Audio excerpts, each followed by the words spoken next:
अस्सलामुअलैकुम दोस्तों, मेरा नाम है मोहम्मद काशिफ़ और आप देख रहे हैं मेरे साथ मेरा चैनल जुगाड़ू टिप्स एंड ट्रिक्स। तो आज की वीडियो में मैं आपको बताने जा रहा हूँ इस कंट्रोलर के बारे में। ये आपके सामने एक कंट्रोलर मैंने रखा हुआ है 30 एम्पेयर का। अक्सर हमारे जो इलेक्ट्रिशियन दोस्त हैं वो इसको इंस्टॉल करते हुए गलती करते हैं, जिसकी वजह से वो अपने कंट्रोलर का नुकसान कर लेते हैं या कंट्रोलर जल जाता है। तो आज इस पर वीडियो बनाने का मकसद ये है कि चाइना का आम तौर पे हमें मार्केट से मिलता है 30 एम्पेयर का ये कंट्रोलर है। इसको इंस्टॉल करने के लिए दोस्तों सबसे बेहतरीन जो तरीक़ाकार है वो मैं आपको इस वीडियो में बताने जा रहा हूँ। आपने जस्ट करना ये है कि सबसे पहले आपने बैटरी की जो वायर्स हैं इसके अंदर इंसर्ट कर देनी है। जब आपके सामने इस तरह से इसकी ये जो स्क्रीन है इसका डिस्प्ले है ऑन हो जाए, तो उसके बाद दोस्तों आपने इसमें सोलर की तार जो है इंसर्ट करनी है। यहाँ ये सोलर का सिंबल, तो आपने इधर प्लस और इधर माइनस लगानी है। इसी तरह यहाँ पे बैटरी की प्लस है और यहाँ बैटरी की माइनस है।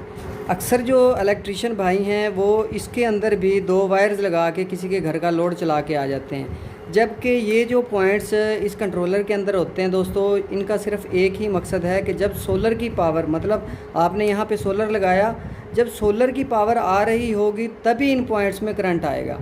अदरवाइज़ जब अभी फ़र्ज़ करें इसमें सोलर नहीं लगा हुआ, इधर चांद बना हुआ है, इसका मतलब है कि रात का टाइम है और सोलर वर्किंग कंडीशन में नहीं है, तो ये देखें आपके यहाँ पे वो जो लोड वाला निशान आता है वो भी नहीं है।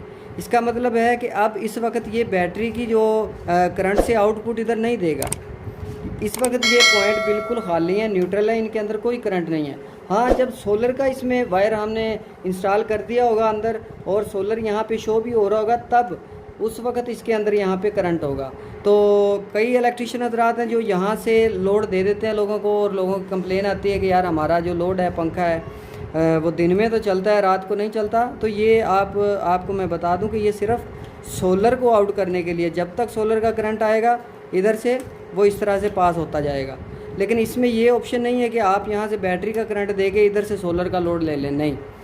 अब बैटरी का करंट कभी भी इधर से क्रॉस नहीं होगा, सिर्फ सोलर आएगा और सोलर ही बाहर जाएगा। और कंट्रोलर लगाते वक्त आपने ये ख्याल रखना है कि सबसे पहले आपने बैटरी की वायर्स को पहले लगाना है और कंट्रोलर में सोलर की वायर को बाद में। और अगर आपने किसी वजह से कंट्रोलर को उतारना है तो सबसे पहले आपने सोलर की वायर को बाहर निकाल देना है और बाद में बैटरी की वायर को निकालना है। इस तरह से ना तो कभी आपका कंट्रोलर ख़राब होगा और वर्क भी बिल्कुल ठीक करेगा। वीडियो अच्छी लगी हो तो लाइक ज़रूर करें, चैनल को सब्सक्राइब करें, बेल आइकन को ज़रूर प्रेस करें। Thanks for watching. अल्लाह हाफिज़।